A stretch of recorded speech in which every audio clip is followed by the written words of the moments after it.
Hello, everyone, and welcome to our Tuesday evening YouTube broadcast. Hope you guys had a good break over last week. Today, we're going to continue with a new subject, Subjugating the Heart, selected excerpts from the sources. As always, if you have any questions, queries, you can shoot them through. We'll try to answer them as best we can. If you're new to the YouTube channel, please feel free to browse the videos and the lessons we have for semester 1, 2, and 3. That will give you a good foundation for the authentic wisdom of Kabbalah. And if you're interested, you can always go to Kabbalah.info, where you can join the KABU Academy and study with like-minded people from around the world. In the interim, we'll continue as usual with our selected excerpts and spend a bit of time preparing ourselves for the morning lesson. Subjugating the Heart, selected excerpts from the sources. Excerpt number 1 from Rabash. One should fight with oneself to subdue the heart, which is where these desires clothe, expel the domination of the will to receive, and give full governance to the desire to bestow upon the Creator. When one begins to work the holy work, which is to aim all of his work for the Creator, the wars between those two desires begin. Then, through great labor, a person is rewarded with overcoming, and he wins the war. At that time, the ruling of the will to bestow upon the Creator enters his heart. All right, as usual, we'll read it twice. One should fight with oneself to subdue the heart, which is where these desires clothe, expel the domination of the will to receive, and give full governance to the desire to bestow upon the Creator. So this is an important issue, obviously. All right, what do we have to do? Fight with oneself. But can we fight with ourselves? In order to fight with myself, I need to clarify what my goal is. And obviously, I have to clarify also what is standing in front of me as an obstacle to get to that goal. So if I don't have those two discernments, there's nothing to fight against. And the only way to clarify that is, as he says, when one begins to work the holy work, which means to aim all of his work for the Creator. So everything I want to do in the wisdom of Kabbalah, in attaining spirituality, is to bestow to the Creator. There's nothing else we want to do. What we want to do is change the way we respond, let's say, or relate to life. And instead of taking all the time, receiving, what we want to do is bestow to the Creator. Just like the Creator bestows, we want to bestow upon Him as well. And that's what's called the holy work. So holy work might sound a little religious if you're new to the channel, but obviously we're talking about an inner direction to attaining a higher level of perception. And this is not some kind of a religious issue. All right, so working for the Creator means just like the Creator bestows, I need to bestow. And when I put myself into that direction, when I'm moving forward in that direction, or trying to in any case, then the wars between those two desires begin. So the desire to receive and the desire to bestow will now start to fight. All right, that's called that inner conflict. This is why in the wisdom of Kabbalah, if we're studying spirituality, we need to have two discernments, right? One reception, one bestowal. This is why the dot in the heart is crucial. And if you don't have a dot in the heart, this special awakening that's pulling you towards bestowal, then there's nothing to talk about. In order to have an impression, I must have two opposite points in contradiction.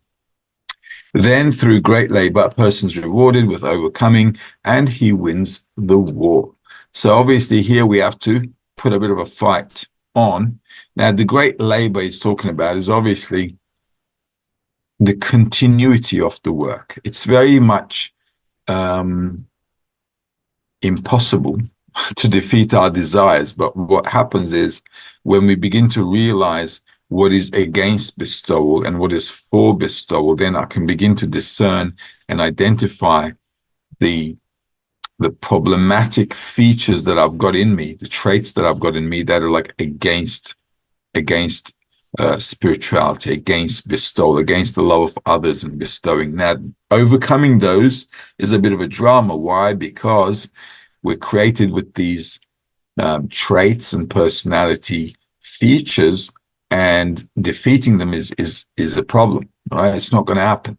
So what we need is, by working against them, is revealing them. And then I can pretty much, when I reveal them, I can come to some kind of a inner demand to run away from it, or at least not to use it. Okay, this is how we do things in corporeal reality as well, right? Let's say I enjoy, I don't know, let's say I enjoy smoking, or I enjoy chocolate, right? Let's do a real live example. Let's say I love chocolate. Okay, I love desserts. Without desserts, I cannot live. All right, so that's one thing. So, but as you know, with age, you have to cut down on the good stuff. All right, so because you got to cut down on the good stuff, I have to make a calculation against what I love and what I have to, despite the fact that I love it, cannot use it anymore. All right, so that's called a restriction. Why? Because I've added an understanding towards the use of a desire which is causing me harm. Okay, and this is how the study should develop us. It should grow us up. So we need to start now picking out what's usable, what's not usable on the path, what's good for me, what's not good for me. The same thing we do in life, right? So we're not doing anything different, but those things need to kind of like surface inside of me as I'm working towards bestowal, because our nature is reception, right? So the more I'm working towards bestowal inside of me, the more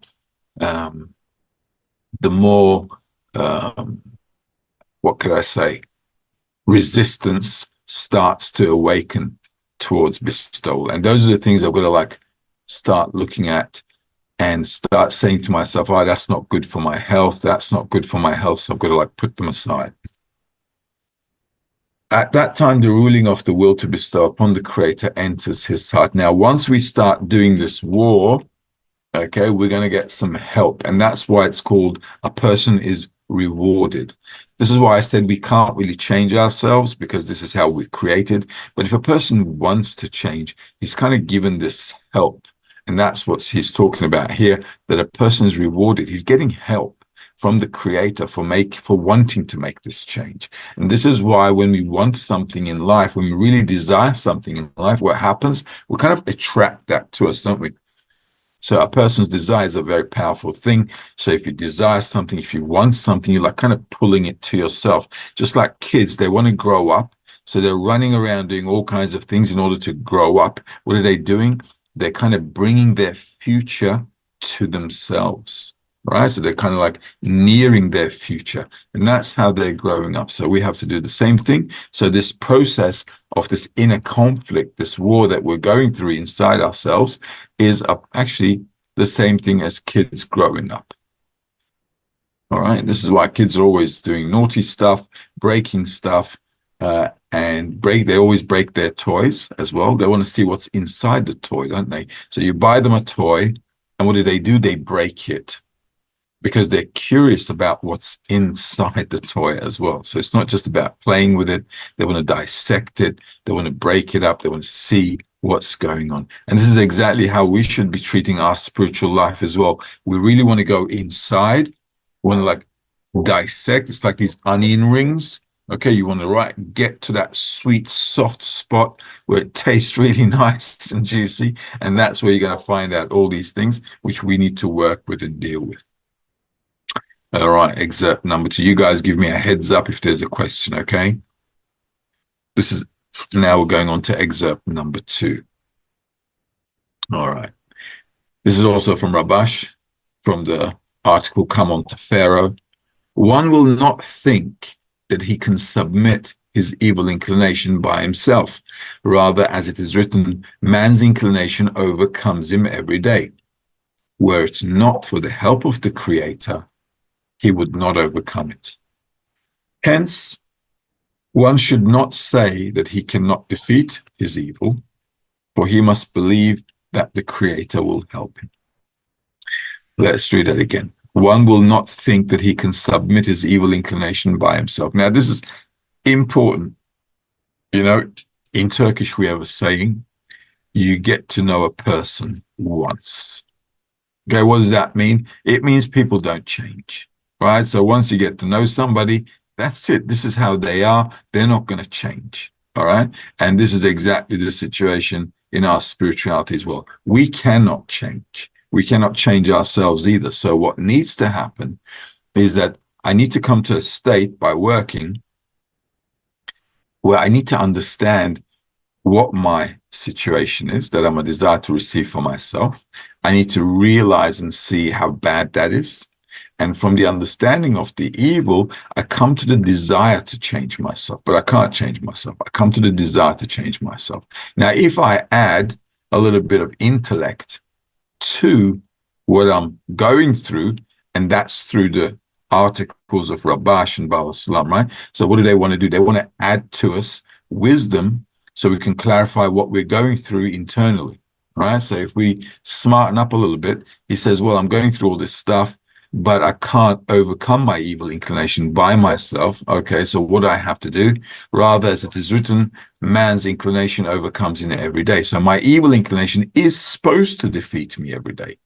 Okay, so this is what they're saying. Listen, your evil inclination is going to appear all the time and it will defeat you. And that's totally okay. If it wasn't okay, they would not write about it. Okay, so this is how it should be. So this is normal.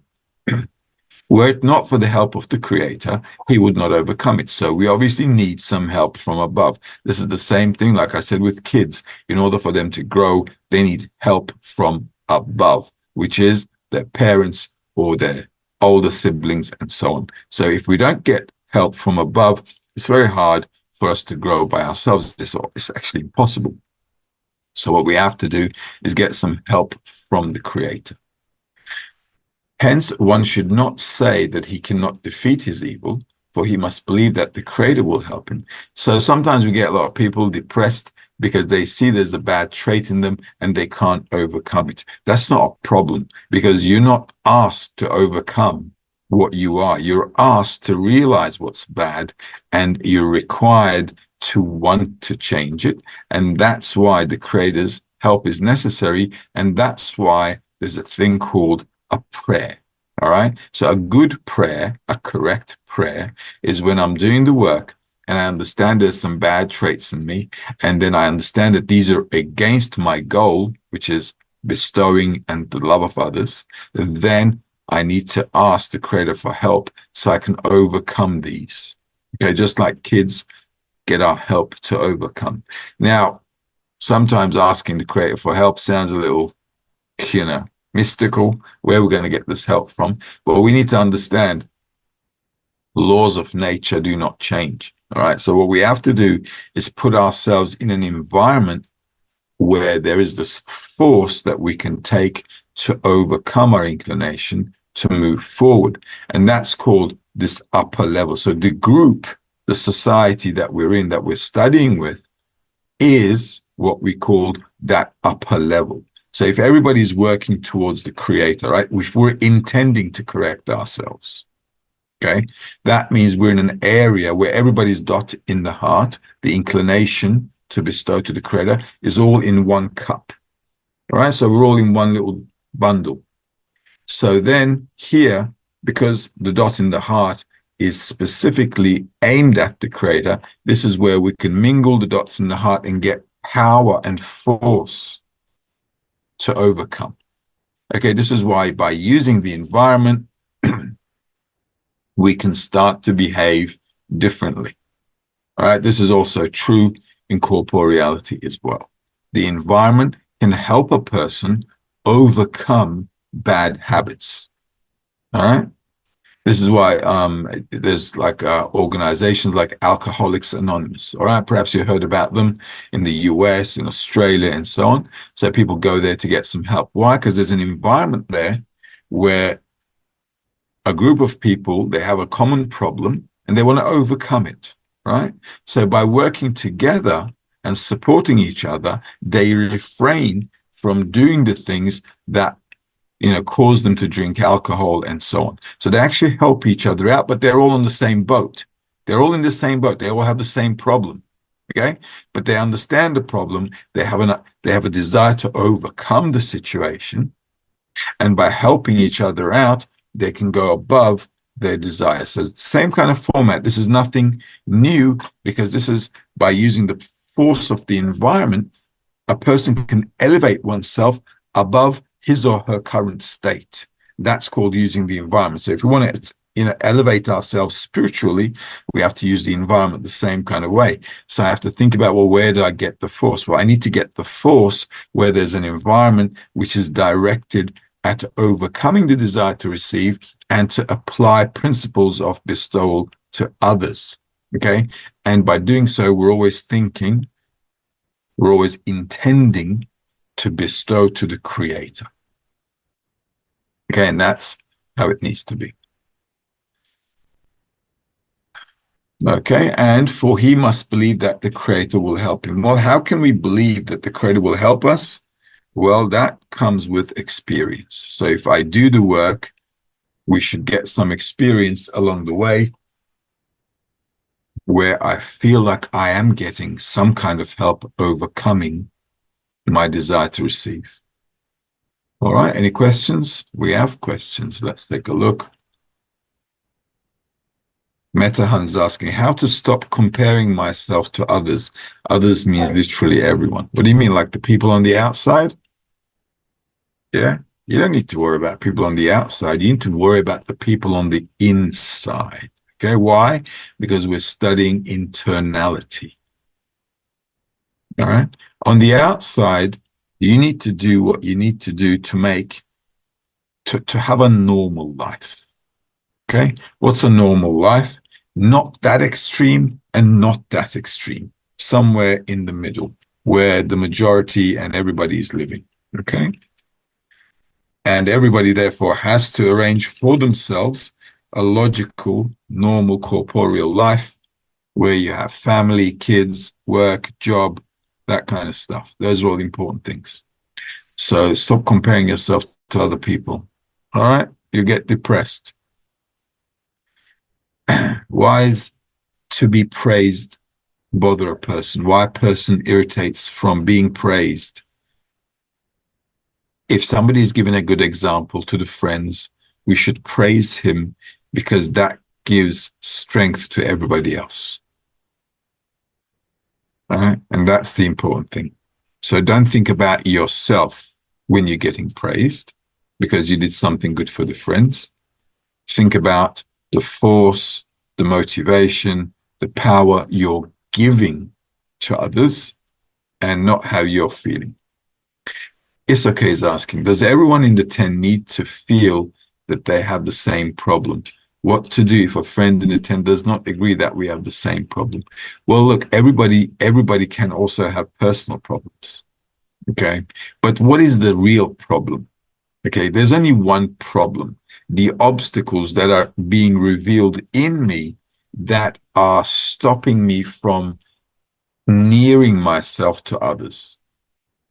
That's the only problem we have.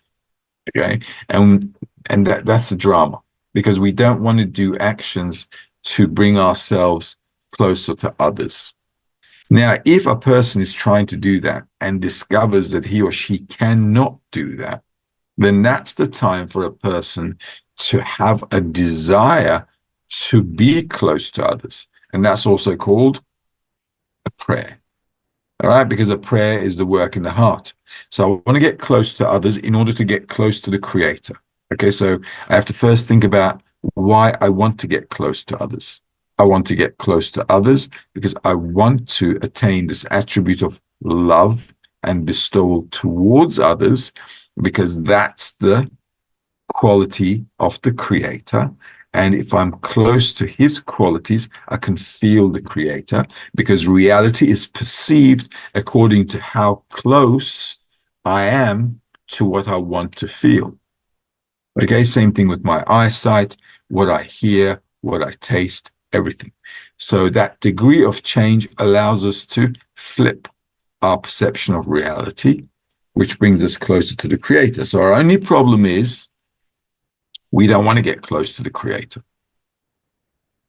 That's the problem. If we wanted to, we would love to be with the friends. We'd love to help them out. Everybody would be, in joy and happiness and helping each other out and so on. That would be the situation. However, that is not the situation. Therefore, that also shows us we don't want to get close to the Creator. So I have to make some kind of action in order to, what can I say, in order to come to those discernments that I don't want to bestow as well. It's good that I see that too.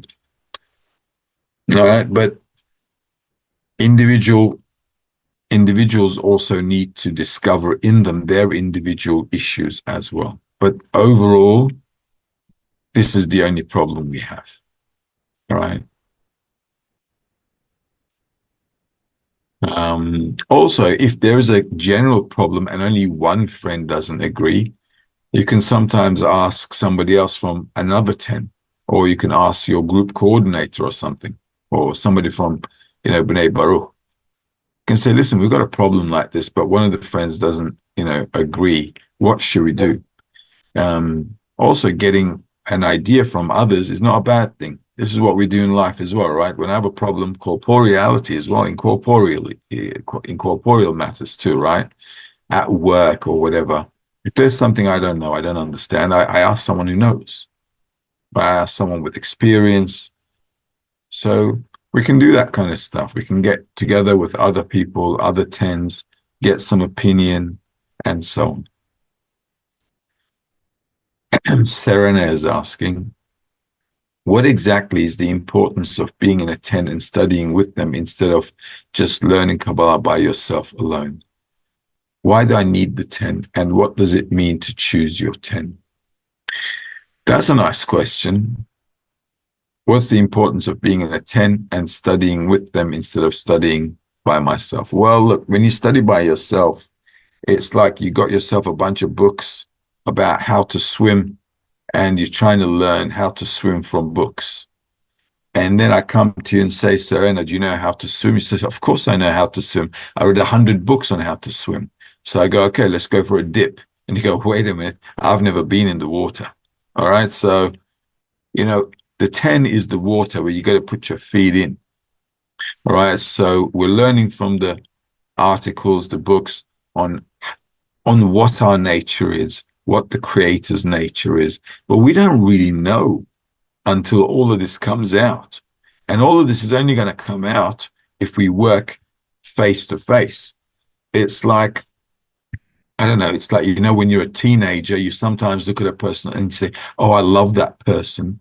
Okay. Why? Because your eyes are attracted and they go, oh, yeah, I love that person. And it's like really, really, but you meet them and then afterwards you go, oh my God, I love that person. Crikey. Okay. So why? Because like you understand that reality and what you thought are completely two different things. Okay. So what you see, doesn't really match. The cover and the book don't really match. Do you know what I'm saying? So this is how it is. When you work in a 10, you begin to go through emotional, internal stuff, which you need to dissect, operate on, evaluate, and see.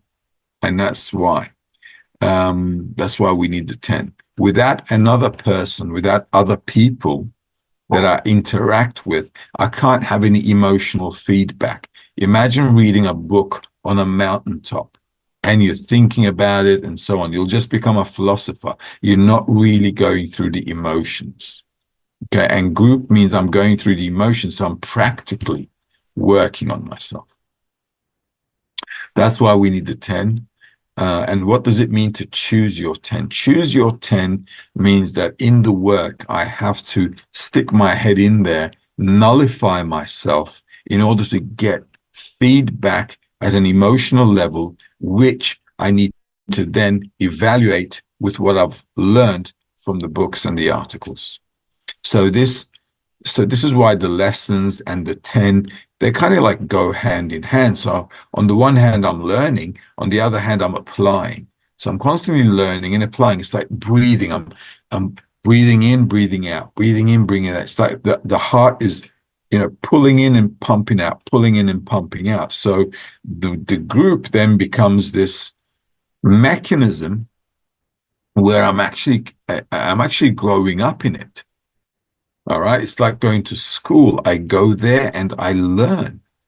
Right. So learning ABC from the books are okay and so on. But when you got to write a note to somebody, that's a different, ball game. So you got your friends to write with, to paint with, to sing with, whatever.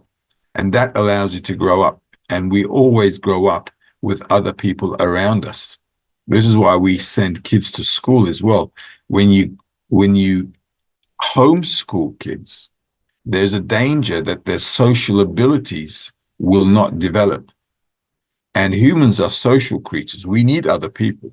All right? I need to go shopping and I need to buy things from the store because I don't do the food. I just cook the food. I'm not producing the food. So we need the world. All right? I need the car mechanic. I need the farmer. I need the shopping mall. I need all these things in order to sustain myself. And this is why we need people. Okay, because everybody then completes each other. So the 10 then becomes it takes this form where I can complete myself with the 10, how I work in them. Okay. Rightio. So that's that. Let's do one more excerpt. I hope I answered that right. Any questions, dramas, just shoot them through. All right, we'll fix them up. Let's do excerpt number 3 and call it a night and keep it short and sweet.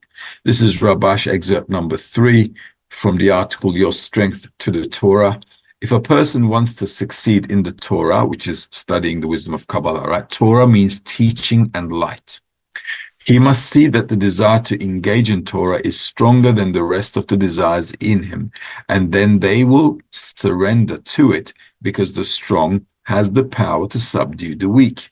Hence, the strong desire subdues the desire for idleness, for honor, and the rest of the lusts. Let's read that again. If a person wants to succeed in the Torah, in spirituality, he must see that the desire to engage in Torah is stronger than the rest of the desires in him. So we have to make sure, another addition to Serena's question, the environment can make my desire for spirituality more important. If something is important, I'll go after it. If it's not, I won't go after it. So society also gives me the importance of the goal, the importance of attaining spirituality. Okay, because we don't want to live like we're living right now. In a few days, few months, few years, who knows when we're all going to end up dead. So the last thing we want to do is to end up dead without a higher level of perception, because that's an animate level of existence. So we don't want to live like an animal, just like a cat is born, lives, and dies. So the humans, we're born, we live, we die. And everything that needs to happen while we're alive. So this is exactly why we must make sure spirituality is important so that I can stop wasting time with other stuff and just focus on my goal. And the rest of life just becomes a domain where I'm using it for necessities only. So I'm not, wasting time with pathetic things. So we're like really growing up. Okay. And this is how I can overcome the other desires I have in me. So the more I elevate spirituality in importance, the lower the importance of other desires become, and then we can move forward.